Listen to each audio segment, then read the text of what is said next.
Bine v-am găsit, vă spunem din studio Alfa Omega TV la o nouă emisiune, Realități și perspective, emisiune cu tema Statul Israel, semn al vremurilor. L-avem alături de noi ca invitat pe domnul Iuliu Centea, cu care o să discutăm pe parcursul acestei ore de emisiune lucruri legate de Israel, de spiritul antisemit, de situația politică din Orientul Mijlociu și de atmosfera legată de Israel din întreaga Europa.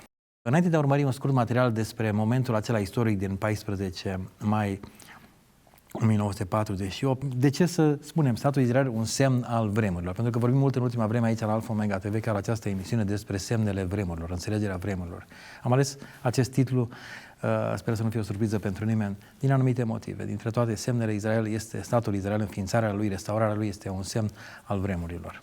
Poporul evreu este poporul lui Dumnezeu și dacă ne uităm în Apocalipsă o să avem o mare surpriză. Și aș pleca de la surpriză în Apocalipsa. Apocalipsa 22 despre Nou Ierusalim. Vedem frumusețea Nou Ierusalim. În Apocalipsa 21, citim așa în versetul 12, despre porțile Raiului, Noul Ierusalim. Era înconjurată cu un zid mare și înalt, avea 12 porți și la porți 12 îngeri. Și pe ele au scrise niște nume, numele celor 12 seminții ale fiilor lui Israel. Deci în Raiul lui Dumnezeu, Nou Ierusalim, pentru o veșnicie, este această amintire a celor 12 seminții. Înseamnă că poporul evreu este etern în inima lui Dumnezeu. Și fiindcă este etern în inima lui Dumnezeu, trebuie să fie și în inima noastră dacă vrem să semănăm cu Dumnezeu. De aceea este chiar un semn veșnic. Pentru cei care urmăresc istoria poporului evreu, sigur că a fost o mare surpriză cum într-o singură zi această națiune s-a recoagulat, să zic așa, modul în care, în mod supranatural, Dumnezeu în mai 1948 a instituit Statul Israel, l-a restabilit după ce 2000 de ani evrei au fost răspândiți în toate colțurile lumii și după care au urmat și au revenit în patria lor. Pentru cei care mai puțin cunosc amănunte, am decis să inserăm la începutul acestei emisiuni un fragment dintr-un documentar despre acel moment de restaurare a statului modern Israel. The decision to declare statehood was not an easy one, and it came after 11 hours of debate among Israel's leaders.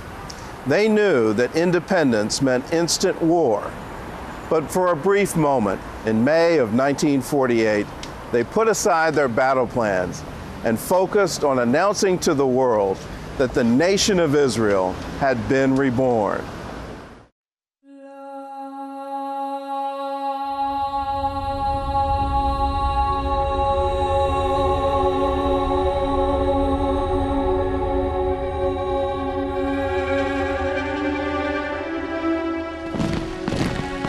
With 5 different armies surrounding Palestine, the Jewish National Council had just 24 hours to prepare for a day that had been 2,000 years in the making. Council members placed a telephone call to Zionist leader Chaim Weizmann, who was in New York, rounding up United Nations support for the new state. When he heard they had voted for statehood, he exclaimed in Yiddish, "What are they waiting for, the idiots?" 350 invitations were sent out to Jewish leaders, rabbis, and members of the Haganah. Dark festive attire was requested, and the invitations stipulated that the time and place of the ceremony was to be kept secret. The council decided to hold the ceremony in the Tel Aviv Art Museum. It was a modest building, small enough to be easily guarded, and partly below ground level in case of an air raid. The council met for the last time to go over the wording of the declaration, which had been written by a group of lawyers. Religious members refused to sign the document unless it contained a mention of God, while others refused to sign anything that did mention God. David Ben-Gurion came up with a compromise. To the final line of the declaration, he added, "with trust in the Rock of Israel," a phrase that satisfied both sides. The night before the ceremony, Ben-Gurion still wasn't happy with the language of the proclamation. So that evening in his home, he rewrote the entire speech. While less than 2 miles away, the Tel Aviv Art Museum was being prepared for the ceremony. 2 carpenters worked through the night to build a small stage. The entire budget for the event was just $200. On the afternoon of May 14th, several council members met to approve the final draft of the declaration. The text was approved unanimously, but just hours before it would be read, the new state still didn't have a name. Historical names like Zion and Judea were proposed and rejected. It was Ben-Gurion who decided that the name would be simply Medinat Israel, the State of Israel. Despite the instructions for secrecy, the news had leaked out and a large crowd gathered outside the museum. Jewish leaders were now racing the sunset to finish the ceremony before the Sabbath began at 5 o'clock.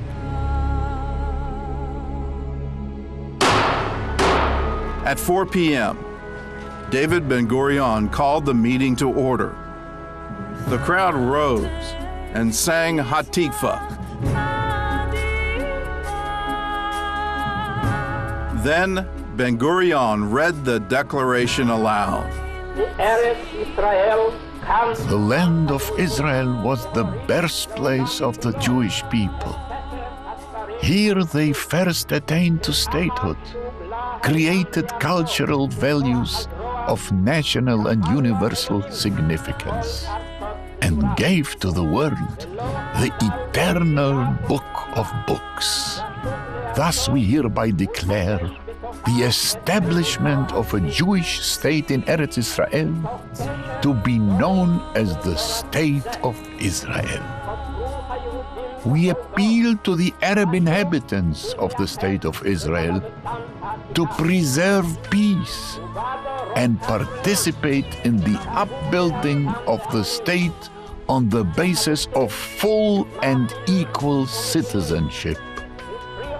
We appeal to the Jewish people throughout the diaspora to rally around the Jews of Eretz Israel and to stand by them in the great struggle for the realization of the age-old dream, the redemption of Israel. Placing our trust in the Rock of Israel, we affix our signatures to the proclamation on the soil of the homeland, in the city of Tel Aviv, on this Shabbat Eve, the 14th of May, 1948.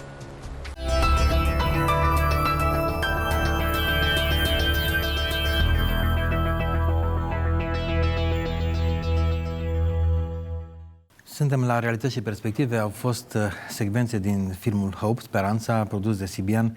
Aceste secvențe au arătat momente pregătitoare ale momentului declarării formării statului independent Israel, statului nou Israel, în mai 14, 1948, de către Ben-Gurion. Pe canalul nostru urmăriți în aceste zile chiar și acest film, dar și alte momente despre înființarea oficială a statului Israel. Desigur că filmul este mai lung, povestea este mai lungă, au fost niște momente pregătitoare care arată că Dumnezeu a avut un plan lung, dificil, dar a folosit anumiți oameni, chiar și pe Weizmann și pe mulți alți oameni politici din Marea Britanie pentru a pregăti momentul restaurării statului Israel, care a făcut ca istoria să intre într-o altă zonă. Să comentăm puțin acest lucru. De ce considerăm că 1948, înflorirea măslinului, cum spun teologii, restaurarea statului Israel, este un semn major al vremurilor, semn care n-a fost prezent în alte perioade de timp când se vorbea foarte mult despre întoarcerea Domnului Iisus Hristos? De ce nu a fost mai devreme acest semn? De ce a fost tocmai după al doilea război mondial? Pentru că al doilea război mondial practic a deschis o poartă datorită suferințelor îndurate de evrei, milioane de evrei care au fost uciși, datorită urii, s-a declanșat pe plan mondial o simpatie față de victime. Și această simpatie, pot să zic mondială, a fost din perspectivă umană. în drumul deschis pentru formarea statului Israel. Din perspectivă divină, eu cred că așa cum a fost o împlinire a vremii, cum spune în Galateni, pentru nașterea lui Hristos, cred că în planul lui Dumnezeu a fost o împlinire a vremii pentru nașterea statului Israel, renașterea statului Israel. Deci privim atât în dimensiunea umană și vedem că practic al doilea război mondial, după primul nu era pregătită planeta pentru așa ceva, după al doilea a fost pregătită, dar dacă rămânem strict doar la dimensiunea umană, greșim. Trebuie să le vedem pe amândouă. Dimensiunea umană, perioada postbelică, imediat după primii ani, după al doilea război mondial, și cred că, așa cum Hristos s-a născut la împlinirea vremii, în inima lui Dumnezeu a fost o împlinire a vremii. Deci nici mai devreme, nici mai târziu. A fost o împlinire a vremii.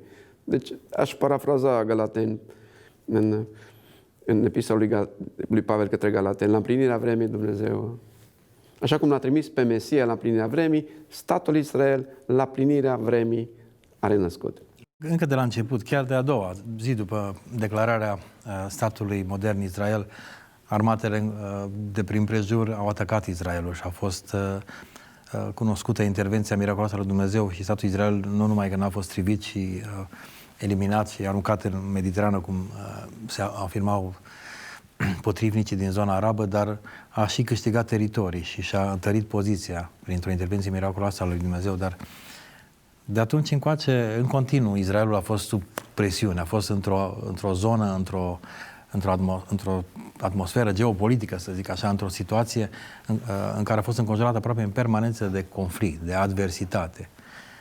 De ce? Ce explicație aveți pentru asta? Pentru că această adversitate, această tensiune politică, militară, spuneți-i cum vreți, persistă și acum și chiar s-a amplificat. Totuși este bine, când discutăm despre Israel, să vedem atât dimensiunea umană, dimensiunea istorică, cât și dimensiunea divină, teologică. Deci nu putem separa.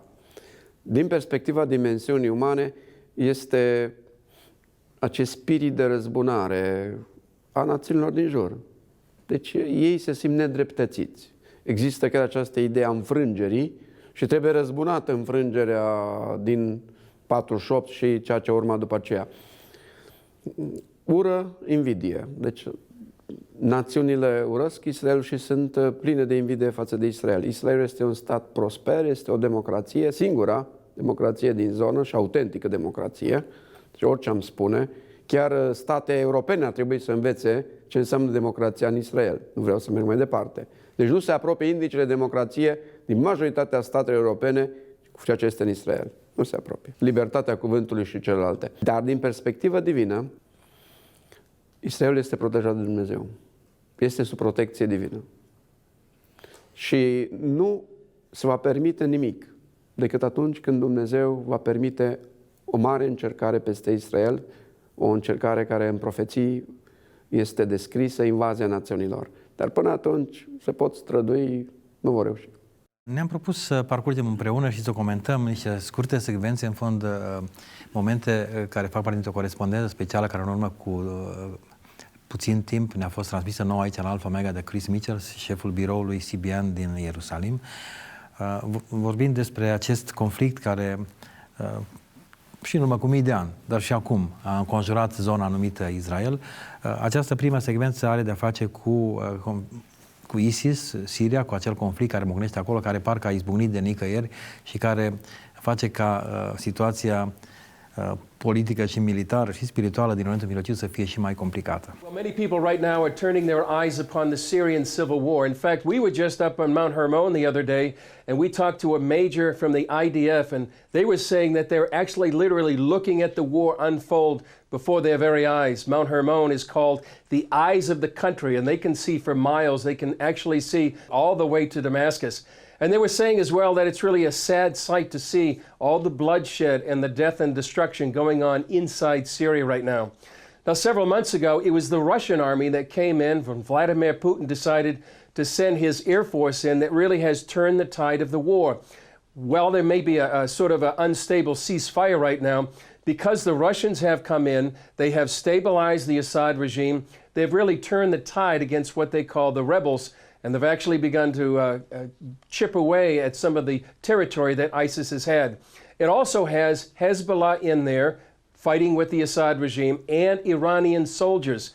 And so the backing of the Russians, Hezbollah, and Iran has really turned the tide against what's called the rebels. So right now there's an unstable ceasefire. Many experts believe that it won't last that long. So it looks like this is going to be something that will go continually on for many more months, perhaps years. It's a sad thing because the Syrian civil war is now 5 years and counting. Maybe some people estimate 500,000 people have died. It's created a refugee crisis that you're experiencing probably in Eastern Europe, where literally more than 1 million refugees from this area have come into Europe. And so we will have the results, the after effects of the Syrian civil war for many years to come. Well, what's the situation with ISIS right now? One expert told me that you could describe it as the good, the bad, and the ugly. The good news is that the caliphate that ISIS had declared in the summer of 2014 has been chipped away. Some estimate that maybe 30% of the territory that they once held is now in the hands of perhaps the Kurds or the Syrian army. Just a couple of weeks ago, the Syrian army recaptured the city of Palmyra, and that's an example of how ISIS is being, their front lines are being pushed back. The bad news is that ISIS is considered like a franchise, and there's Islamic groups around the world that have pledged their allegiance to ISIS. And ISIS is expanding in areas like Libya, that is a failed state where the instability allows them to come in and establish a foothold. The ugly news is that ISIS has actually expanded into international terrorism. You can see that example in the recent Brussels attacks, the Paris attacks in November of 2015, the attacks in San Bernardino in California in the United States. So they're expanding their reign of terror, so to speak. It has been estimated when we were in Brussels just a couple of weeks ago reporting on that terror attack, one expert estimated there are 7,000 to 10,000 jihadists inside Europe right now. And that really doesn't bode well for the continent. You can imagine what 3 terrorists have done when they had bombs inside the airport there at Brussels, inside one of the subways. They killed more than 30 people, injured hundreds more. They shut down a city. They shut down and closed a major airport, and they really sent psychological shockwaves throughout the free world. There's another question people ask is ISIS Islamic? They're very Islamic. In fact, they say they go by the letter of the Quran or the Hadith, the sayings of Muhammad. Many people disavow them. Many Muslims actually don't ascribe, obviously, to what ISIS proclaims. But if you look at what the Quran says and what ISIS does, they really do go by many of the sayings of the Prophet and the words of the Quran. And also people are wondering, what capabilities do they have? Well, they have a certain capability. Obviously, they've taken over this land. They're involved in international terrorism, but they really don't have the capabilities of a state like Iran. In fact, here in Israel, many people see ISIS as a danger, but not nearly the threat that they face with Iran. However, ISIS does have global ambitions, like I mentioned, and they do have aspirations of getting their hands on nuclear material. And I think that's one of the grave dangers of ISIS. If they got enough nuclear materials, they could make what's called a dirty bomb that could really shut down a whole major city, and that would be a really game changer if they get any kind of weapons like that. So that's one thing people need to pray about, to keep ISIS, keep nuclear material out of the hands of ISIS.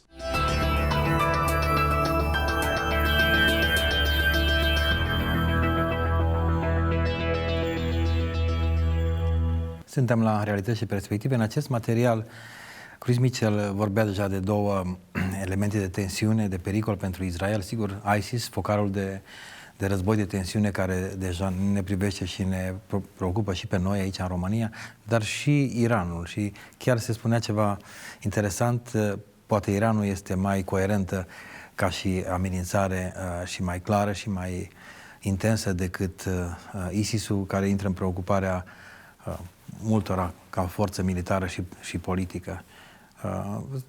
Se spunea la început că Israelul a fost protejat de Dumnezeu și va fi protejat în continuare până când va fi un moment de mare tensiune, când multe neamuri vor veni împotrivă, dar vedem așa în premieră o stare de tensiune generalizată în jurul Israelului. Cum se poate vedea din perspectivă spirituală ridicarea Statului Islamic, amplificarea și potențarea forței nucleare a Iranului. Ce explicație ar avea și cum o putem vedea, înțelege din perspectivă biblică? Am studiat în mod deosebit problematica Iranului, studii speciale despre subiect. Într-adevăr, Iranul este un pericol mai mare decât statul islamic, pentru că este un stat organizat, membru ONU, dar trebuie să ne aducem aminte că Parlamentul Iranului a aprobat o lege prin care condamnă la moarte orice musulman care se convertește la creștinism. Deci, din moment ce este o lege, este legal să fii ucis pentru convertire. Pe când statul islamic, fără lege te ucide. Unii te ucid cu lege, alții fără să aibă o lege a unui stat. Cum a început povestea cu statul islamic? Am vorbit recent cu cineva din zona Tel Avivului. Și spunea acest om, era un evreu care s-a refugiat din Siria. Deci era un martor. Spunea că regimul Assad, prin faptul că a declanșat ura contra evreilor, o ură mocnită, o ură propagandistică, o ură în care i-a împins la periferia societății, au trebuit să părăsească. Cred că de acolo începe povestea. De la ura declanșată de regimul Assad contra evreilor. Și atunci, știind din istorie, cine se ridică contra lor, poporul lui Dumnezeu suportă consecințele. Personal, cred că o cauză foarte importantă a dezastrului din Siria este această ură declanșată contra evreilor de regimul Assad. Însă, statul islamic este susținut de mai multe entități, mai multe state, persoane private, organizații non-guvernamentale. Deci este o țesătură de interese. Aceasta este statul islamic și de aceea stă în picioare, pentru că Occidentul are putere să distrugă statul islamic. Dar faptul că este o țesătură de interese, iar atacul rusesc vine din alt film, vine din alte interese. Practic a ajuns Siria un conflict între interese. Dar să nu uităm cauza. Faptul că a început ura contra Israelului. Aceasta este cauza, n-are rost să ne ascundem. Iar celelalte lucruri sunt doar țesături de interese și lupte de interese între marile puteri. Da, s-ar putea ca într-adevăr Dumnezeu să intervină acolo, nu știm exact, nu înțelegem exact logica Domnului, dar chiar undeva în Vechiul Testament, între profeții, undeva se vorbește despre Damasc, care va fi o ruină, un loc pustiu. Și iată că și acum deja o parte din Damasc este pustit, fără intervenție directă a evreilor. Lucruri interesante se întâmplă acolo și spunea în corespondența lui Chris Mitchell de faptul că motivarea statului ISIS este clară, bazată pe Coran, pe Hadith, pe o înțelegere escatologică a lucrurilor și nu este doar un terorism simplu, ci este unul bazat pe convingeri religioase foarte clare și aș vrea să înserăm în acest moment o scurtă parte din această corespondență legată de escatologie, pentru că evreii îl așteaptă pe Mesia pentru prima dată, noi creștini îl așteptăm pe Mesia, pe Iisus Hristos a doua oară. Și musulmani așteaptă Mesia. Un scurt material despre aceasta ca să putem să comentăm și acest aspect. Islamic eschatology, that's another thing a lot of people have talked about. In the book that I've written, ISIS, Iran, and Israel, there's a chapter on apocalyptic Islam. And what ISIS goes by, they believe actually they're in the end days. Many Christians, I'm sure like you as well, we believe that we're in the end times, but they believe in Islamic eschatology, the study of the end times, that they are preparing for a great end time battle.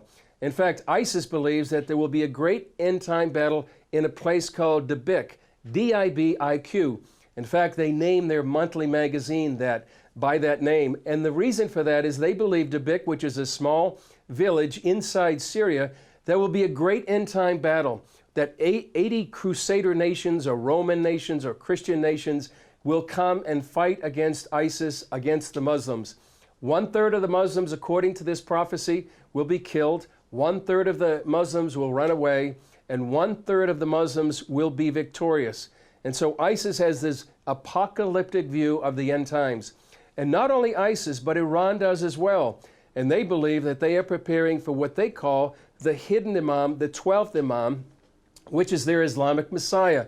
And ISIS is their Sunni version of eschatology, the end times, and Iran is the Shiite version of the end times.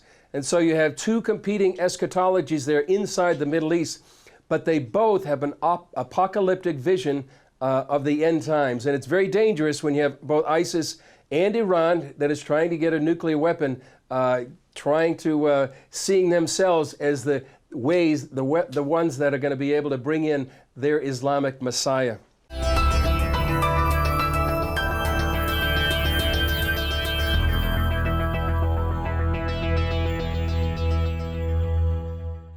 Da, se pare că situația nu este simplă așa cum credem noi, pentru că, într-adevăr, motivația statului ISIS, motivația Iranului, a celor două comunități șiite și sunite, au o bază biblică, să zic așa, o bază teologică, o bază religioasă importantă și au de-a face cu scenariile pe care le au ei destul de apropiate privind vremurile de pe urmă și această motivație profundă apocaliptică îi face să nu ține cont de nimic și să-și dorească instaurarea pe bună dreptate, conform teologiei lor, a puterii și a influenței lor, atât împotriva creștinilor, cât și împotriva statului evreu. Aș vrea, înainte de a merge mai departe cu un scurt comentariu, să adăugăm aici și lucruri legate de Rusia, pentru că ne apropiem încet și de Europa și de problematica de aici, pentru că și Rusia a avut recent o surprinzătoare intervenție, impact în conflictul din Orientul Mijlociu. And what's Russia's current role in all of this? There's a chapter in the book called The Russians Are Coming, The Russians Are Coming. For those of you who may remember, in the United States in 1966, there was a movie made by that title, and that was the Cold War at that time when the United States and the Soviet Union right now were at odds, and there was like a nuclear showdown. And this particular movie was a comedy, but right now it's not a comedy. The Russians have come in to the Syrian civil war like never before, and they have really tilted the balance of power in the Middle East. And what I mean by that is that what happened is that the Obama administration has made a decision to withdraw its presence and its forces from the Middle East, which has left a vacuum. And that vacuum has been filled by Russia in many ways, particularly in the Syrian civil war.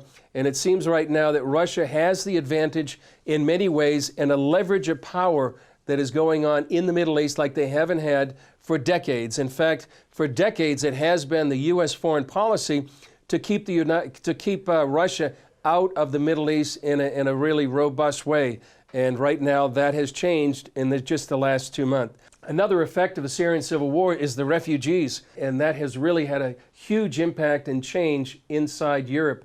Perhaps in Romania you're feeling the impact of that. Certainly when I was in Brussels in Belgium just a couple of weeks ago, reporting on the terror attacks there, they're very concerned about the impact that Muslims that have a great animosity in many ways towards Jews, what impact that it's going to have on European Jews.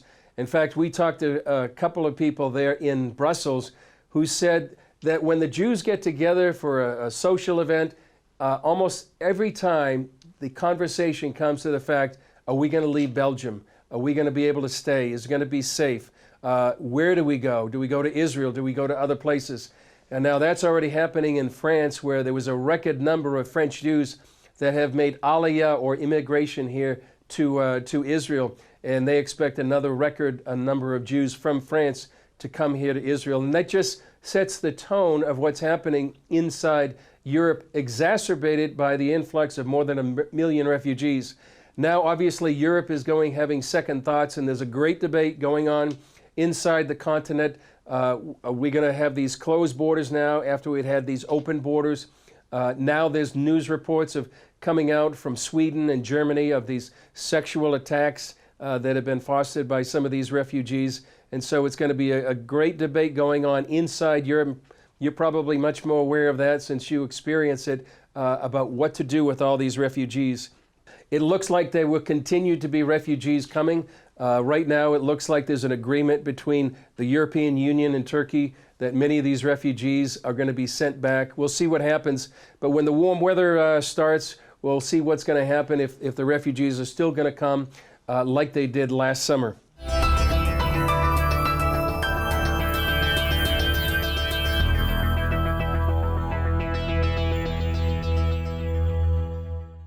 Au fost secvențe dintr-o corespondență specială pe care Chris Mitchell de la CBN Ierusalim, biroul de știri de acolo, le-a avut pentru noi, cei de la Alfa Omega TV.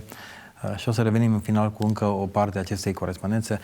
Din cele pe care le-a spus Chris Mitchell, am început să fim și noi preocupați, pentru că a făcut referiri directe și la Europa, la teama evreilor că vor fi atacați, la nesiguranța lor, la ceva care amplifică chiar un spirit antisemit care există și exista de secole în Europa. Cum ați urmărit, domnule Iuliu Centea, aceste secvențe? Cu ce gânduri? Sincer să fiu, după ce mult timp ne-am focalizat pe Israel, pe Ierusalim, iată că perspectiva se lărgește privind scenariul vremurilor de pe urmă, cu aceste noi focare de conflict, cu implicațiile emigrației asupra Europei, cu ridicarea pe scenă a unor jucători care până acum au părut că nu fac parte din scenariul final, cum este Rusia, poate chiar Statele Unite, iată că și, sigur, Iranul mai de mult, Arabia Saudită și alții care încep să intre în scenă. Unii privesc pozitiv intervenția Rusiei în Siria. Chiar creștini, chiar occidentali. De ce? Guvernul Assad nu a comis atâtea crime contra creștinilor cum comite statul islamic. Guvernul Assad nu a prigonit creștinii, a fost libertate de conștiință. În Siria. În Siria. Și acum această libertate de conștiință s-a distrus. Deci, din perspectivă creștină, trebuie să vorbim. Din perspectivă creștină era mai bine sub regimul Assad, nu sub regimul islamic. Deci e atât de diversă, complexă țesătura de interese, încât trebuie să vorbim. Interesul creștin și voci puternice, chiar din Statele Unite, vorbesc și salută intervenția Rusiei, datorită interesului creștin să nu fie măceliți creștinii. Însă, datorită urii regimului Assad față de evrei, unii se bucură de căderea acestui regim. Acum, noi care suntem și creștini, iubim pe evrei, noi ce să facem? Să ne cerem iertare, pentru că există o vină a națiunilor europene vis-a-vis de problematica aceasta. Națiunile europene, sunt puține excepții. Primul ministru al Franței din regimul actual, Manuel Valls, a vorbit în favoarea evreilor, dar se observă o ură tacită contra evreilor. Sunt guvern, de exemplu, guvernul Suediei, voci din guvernul Suediei pe față vorbesc contra evreilor. Sunt oficialități din Uniunea Europeană care vorbesc. Deci, faptul că state europene, oficialități europene încurajează o retorică antisemită, toate acestea dau apă la moară pentru... Sau să nu uităm că actualul lider al Partidului Laborist din Marea Britanie, care e un nume de profet, Jeremy Corbyn, deloc nu contestă Hamasul sau Hezbollahul ca forțe teroriste, dimpotrivă. Există, cum n-a fost niciodată după al doilea război mondial, o retorică în Europa antisemită. Și această retorică antisemită la nivel de vârf nu este și însoțită de retorică anti-islamică. Dimpotrivă. Vreau o ilustrație care să arate nivelul de îndobitocire politică la nivel european. Ăsta e cuvântul, n-am găsit un cuvânt mai frumos, că ăsta e adevărul.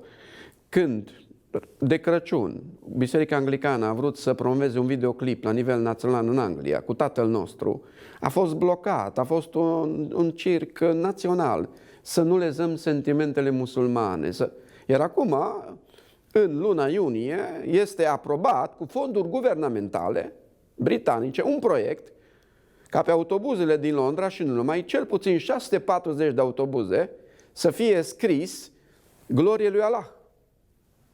Atunci unde este democrația? Unde este egalitatea? Deci este retorica aceasta anticreștină, antisemită, retorica pro-musulmană.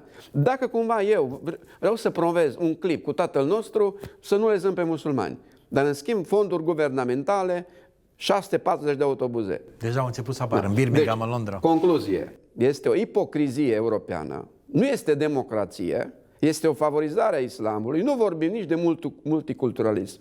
A murit. Nu există. Este o hegemonie pro-musulmană și este o contestare a identității iudeo-creștine Europei. Toate acestea sunt planificate. Nu este nimic întâmplător. Ar putea fi această concluzie, aceste discuții ale noastre, dar aș vrea să ne păstrăm pentru ultimele minute cu câteva comentarii, pentru că știu că v-ați întors de câteva zile din Londra, din Anglia și aveți informații proaspete, un puls proaspăt. Ați fost chiar în ziua în care au fost alegeri pentru primarul Londrei și am vrea să auzim direct de la sursă care a fost atmosfera în acea vreme, însă aș vrea să precedem acest moment cu o ultimă provocare a lui Chris Mitchell, care la sfârșitul reportajului lui pentru noi, a corespondenței pentru Alfa Omega TV, ne-a provocat și pe noi cu întrebarea ce putem să facem în această situație complexă legată de Israel și de Orientul Mijlociu. How did we prepare in all of this? What do we do? If we see these days developing the way they do, one thing that I talked about in the book is things that we can do in times like this. Somebody has said that there were two authors that describe the days that we're living in right now. One was Charles Dickens, and he said it was the worst of times, it was the best of times. And another, Isaiah, the prophet, said in Isaiah 60 that, "Arise, shine, for your light has come, and the glory of the Lord has risen upon you, and great darkness the peoples." So I believe we're in a time of great light and great darkness. And, just after the Belgium, Brussels bombings, we were in a church service. And believe it or not, that the March 22nd bombings at the airport and that subway station, we had learned at the time that wasn't designed for March 22nd. It was designed for several days later on Easter Sunday. And so ISIS and other Islamic groups, they many times see the Christian church as their number one enemy, something they're trying to do. They're trying to eradicate Christianity in the Middle East. A friend of mine once described it like this. He said, "It's really a war on Jesus." And I think many ways it is. And I think we need just to be armed and prepared. And as I said, when I was in that Easter Sunday service, I really felt that the prayer was going to be one of the key tools of the church to prepare themselves for the days that we're coming in. And I believe as the days get darker, I think the church needs to respond in kind with great, effective, fervent prayer for such a time as this. And in the book, I just talk about certain things that we can do. They're very simple, but they are effective. And the first one is we can watch and pray, and that's what Jesus told us to do many times. That we need to develop intimacy with the Lord, like in these dark and difficult days. We can hide the Word of God in our heart. It says in Psalm 119 that I hid the Word in my heart that I might not sin against you. Fourth, we can look up. Jesus said when these things happen to look up, for our redemption draweth nigh. We can join with believers, that we could draw close to our brothers and sisters, close to our family members, and close to our churches. We can give and prepare to give to others during these dark days. And we can invest in eternity, because what's really going to last is not what happens here on the earth, but what happens in eternity and in our inheritance there in heaven. And holiness and humor, it says that no one will see the Lord without holiness. But I think that having a good sense of humor is really a weapon in our arsenal during these days.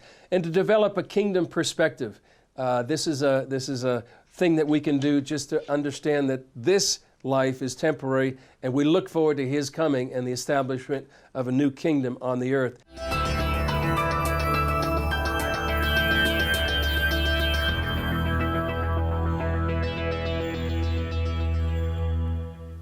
Suntem la Realități și perspective pe ultimul fragment al acestei emisiuni. Spunea Chris Mitchell în finalul provocării lui să ne uităm la ce se întâmplă în jurul nostru și să ne rugăm și să dezvoltăm în toate modurile posibile o mentalitate a împărăției. O provocări mari pentru biserica noastră. Situația este pentru Biserica Domnului din România și din întreaga Europa, în primul rând în ceea ce privește raportarea noastră la Israel, dar și în ceea ce privește veșnicia, eternitatea, sfințenia, mântuirea celor dragi, pentru că vremurile sunt foarte complexe. Să revenim la provocarea pe care v-am făcut-o. Știu că v-ați întors de câteva zile din Londra și ați fost acolo slujind probabil în biserici românești și ați fost martor la atmosfera care a înconjurat și a fost prejuită de alegerea primarului. Cam ce se întâmplă în Londra? Pentru că este o capitală importantă a Europei și ne interesează și raportarea lor la Israel, ne interesează și pulsul bisericii și situația asta nouă cu un primar musulman. Cel mai mare oraș din Europa, Londra, are un primar musulman. Este membru al Parlamentului la o circumscripție londoneză și la votul căsătorilor pro-gay a votat pro. Deci, i-a supărat pe musulmani. Deci, este și musulman, este și pro-gay. Problema mare, că ceea ce privește raporturile sau raportarea față de evrei, nu neagă Holocaustul. N-are o retorică antievrească. Deci trebuie să vorbim și cu plusuri și cu minusuri. Deci noul primar este diferit de Partidul Laborist din care provine. Deci Partidul Laborist, partidul de opoziție, în ultimii 50 de ani are cea mai mare ură exprimată în mass media contra evreilor și fostul primar al Londrei, Ken Livingstone, primar în 2000 până în 2008, pe față vorbește contra evreilor și consideră existența Israelului ca stat o catastrofă. Și a zis-o la un post arab din Londra, că e o catastrofă existența statului Israel. Vreo 50 de membri ai Partidului Laborist au fost suspendați datorită retoricii antisemite. Deci actualul primar, prin faptul că a votat în favoarea căsătorii homosexuale, a câștigat pe seculari și l-au votat. Deci n-a fost votat doar de musulmani, a fost votat de seculari, dar în același timp i-a întărătat pe musulmani, care până la urmă tot au votat cu el că e musulman. Deci nu pot să zic nici că este musulman integral. Este un om care e cameleon. Și cam ce importanță ar avea asta pentru noi? De ce suntem noi preocupați aici în România de faptul că poate una dintre cele mai mari capitale europene, dacă nu chiar cea mai mare, a fost pentru prima dată într-o premieră absolută ales un primar musulman? Poate că asta e mersul lucrurilor legată de reașezarea structurii demografice a Europei. Cred că londonezii nu au votat doar pentru că este musulman, deci nu cred că a fost, nu putem să spunem că a fost un vot strict religios. A fost și un vot de competență. Deci faptul că a fost ministru al transporturilor, deci într-un guvern anterior a fost ministru al transporturilor și rolul primarului Londrei este diferit de primarul Bucureștiului. Deci are competențe mai restrânse. Și competențele primarului, în mod deosebit, sunt în două mari domenii, pentru că sunt competențele de sector foarte mari. În domeniul transporturilor și în domeniul caselor, imobiliarelor. Și faptul că a fost ministru al transporturilor a cântărit mult. Pentru că a venit cu un plan pentru transportul urban, a venit cu un plan pentru case. Deci nu putem să spunem, nu putem să gândim că a fost doar un vot religios. Nu, a fost și un vot de competențe. Faptul, și aici este trist, că acel contracandidat din partea Partidului Conservator, care a fost evreu, Goldschmidt, nu a strălucit la capitolul acesta de competențe în domeniul transporturilor, cum a strălucit acest om. Al gospodăriei unui oraș, că primarul este gospodarul orașului. Poate, practic, maxim 2 mandate. Deci, trebuie să le vedem pe amândouă. A fost și un vot religios, dar a fost și un vot al competenței. Important a fost un vot al competenței și faptul că nu a avut o retorică antisemită. Respectă pe martirii Holocaustului. Dimpotrivă, el s-a ridicat împotriva valului de antisemitism. El s-a ridicat împotriva fostului primar al Londrei. Și aici iar a tras mânia musulmanilor, că i-a apărat pe evrei. Deci trebuie ca să fim drepți, trebuie să prezentăm și partea pozitivă, nu doar partea aceasta de vot religios. Deci există și în cadrul musulmanilor oameni care vorbesc pozitiv și vorbesc contra valului de antisemitism. Chiar dacă o fac de fațadă, dar o fac. Este bine să vedem nuanțat aceste lucruri. Acum știu, ați adus mai multe ziare care reflectă puțin pulsul spiritual și cultural al Londrei. Ce ne puteți împărtăși? Răsfoiți-le alături de noi. Sunt ziare locale, ziare naționale, London Evening Standard, din 6 mai. Prezintă pe 2 pagini furtuna antisemită care este la Londra. Furtuna antisemită care este în cadrul Partidului Laborist de opoziție. Și această furtună antisemită a schimbat votul evreilor. Evreii, spunea unul din liderii Partidului Laborist, votau din generație în generație cu laboriștii. Dar când a apărut retorica aceasta antisemită în cadrul Partidului Laborist, ura contra evreilor, adică să zică fostul primar al Londrei, laborist, existența statului Israel este o catastrofă, s-au dus de la Partidul Laborist. Și marea înfrângere au avut în Scoția. Deci în Scoția, influența aceasta evreiască total a mers contra laburiștilor. În Scoția a avut cel mai slab rezultat de zeci de ani, au devenit a treia putere în Parlamentul Partidul Laborist, Partidul Laborist. Noi îl știm de aici din România că e cel care ar trebui să păstreze niște valori creștine. Și lideri laboriști spun tot în acest ziar Evening Standard că lideri din toată țara îl blamează pe fostul primar al Londrei, Ken Livingstone, pentru această furie antisemită care a influențat rezultatele partidului în multe locuri, chiar dacă în Londra a avut succes. Pentru că ați vorbit despre Scoția, un scurt comentariu. Știu că în luna iunie e o altă provocare pentru United Kingdom, pentru Marea Britanie, acel referendum în care se va decide dacă Marea Britanie va rămâne parte din Uniunea Europeană. Sigur că putem să dăm conotații spirituale și acestei posibile rupturi din grupul familiei europene, dar poate un scurt comentariu acum aproape o lună de zile înainte de acest posibil eveniment. Partidul Național Scoțian a scăzut acum în ceea ce privește numărul de mandate în Parlamentul Regional față de ceea ce au avut.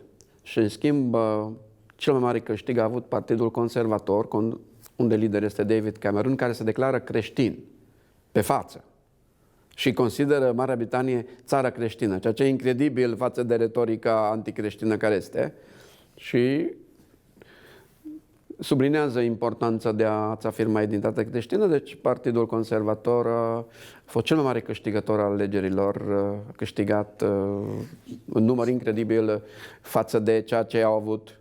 Deci au devenit al doilea partid, iar laboriștii au coborât foarte tare datorită urii față de evrei. Retorica antisemită a dus la prăbușire în Scoția. Și ce ar însemna? Și atunci, asta înseamnă că s-a frânat. Procesul de secesiune s-a frânat în ultimele alegeri, pentru că Partidul Conservator este pro-Uniune, este contra secesiunii, și faptul că s-a întărit. A slăbit. Partidul Național Scoțian a slăbit puțin, era pentru secesiune, s-a întărit Partidul Conservator foarte mult, care e contra secesiunii, iar laboriștii s-au dus la fund. Deci, din perspectiva neruperii, este un câștig. Deci, s-au întărit legăturile cu metropola. Mulți au scenarii deloc încurajatoare în varianta în care s-ar rupe Marea Britanie de Comunitatea Europeană, lucru care ne-ar afecta și pe noi aici, în România. Puteți spuneți ceva despre aceasta? Sunt comentarii de diverse feluri legate de o posibilă ruptură, posibilă desprindere a Angliei, ca să știm cum să ne rugăm, măcar ca o concluzie a acestui punct de discuție. Da, este tot un ziar de luni, din 9 mai, Daily Mirror, unde David Cameron spune că bătălia pentru a rămâne în Uniunea Europeană este de fapt în jurul tematicii războiului. Dacă există un Brexit, deci Marea Britanie este din Uniunea Europeană, este riscul unui conflict, război. Iar fostul lider al serviciilor secrete, MI5, consideră că ieșirea Marii Britanii deci ridică indicele de terorism, indicele pentru Marea Britanie. Deci Marea Britanie devine mai vulnerabilă. Însă există cercuri care spun în felul următor. Și prezint cineva care e antiromân, liderul de la UKIP, liderul de UKIP în Partidul Independenței din Marea Britanie, consideră că există un avantaj economic dacă ei s-ar rupe de Marea Britanie. Care este acest avantaj economic? Consideră că avantajul economic se învârte în jurul cifrei de afaceri. Adică cât la sută exportă în Uniunea Europeană Marea Britanie? Nu exportă mult în Uniunea Europeană, dar în schimb trebuie să asculte de legile din Uniunea Europeană. Și ei consideră, din moment ce noi nu avem majoritatea exporturilor spre Uniunea Europeană, consideră liderul Partidului Independenței din Marea Britanie, ar fi bine să nu mai ascultăm de Uniunea Europeană. Deci este o răzvrătire față de Bruxelles, față de normele de la Bruxelles. Pe când alte studii consideră că ar fi zeci de miliarde de euro prețul plătit de Marea Britanie. Pentru noi, românii, nu ar fi bine. Dar trebuie să ținem cont și de alte voci, și mai ales voci conservatoare profetice din Marea Britanie, care consideră că pentru perspectiva spirituală a Marii Britanii este bine să părăsească Uniunea Europeană. Ei consideră pe față și zic deschis. Pentru români nu este bine, din perspectivă economică depinde interpretarea pe care o ai. Dacă mergi după liderul Partidului Independenței, UKIP, este bine. Dacă mergi după economiștii guvernului, este rău. Dacă mergi după fostul lider al serviciilor secrete interne, MI5, este rău din perspectiva terorismului, pentru că nu mai primești ajutorul în domeniul informațiilor. Noi ce trebuie să spunem? Dacă rămân strict la interesul etnic românesc, nu este bine. Nu este bine pentru că zeci de mii de români o trebui să părăsească Marea Britanie. Da, e o provocare interesantă, un subiect de rugăciune pentru noi. Pentru ultimul minut al emisiunii, pentru că am vorbit la început despre statul modern Israel înființat, reînființat, restabilit în urmă cu 68 de ani și am vorbit într-un fel sau într-altul despre spiritul antisemit din Europa, insistând mult asupra Angliei. De ce acest spirit antisemit persistă într-o Europa care a recunoscut Holocaustul și a recunoscut, mai ales într-o Europa creștină, care, în mod normal, ar trebui să aibă o atitudine de simpatie, de sprijin pentru evrei și pentru statul Israel? Ce explicații ar fi așa în esență? Vreau să laud guvernul român. Foarte rar fac asta la televiziune. Pentru atitudinea pro-Israel.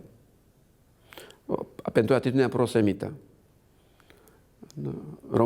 Guvernul României a avut o ședință comună cu guvernul Israelului. La ora actuală este o atitudine. Președintele actual al României a vizitat Israelul. Deci România rămâne, în această furtună antisemită, rămâne o voce pro-semită, rămâne o voce pro-Israel. Și cred că acest lucru va trage o binecuvântare pentru țară. Iar țările care sunt voci antisemite vor atrage blestem. Și iubesc România, pentru că din perspectiva aceasta Scriptura se va împlini. Voi binecuvânta pe cine te va binecuvânta, voi blestema pe cine blestema. Un lucru care este valabil atât pentru noi ca și indivizi, cât și pentru noi ca națiune. Mulțumesc, domnule Iuliu Centea. Aceasta a fost o ediție specială a emisiunii Realități și Perspective, sub genericul Statul Israel, semn al vremurilor. Pe săptămâna viitoare, la o nouă ediție a emisiunii Realități și Perspective.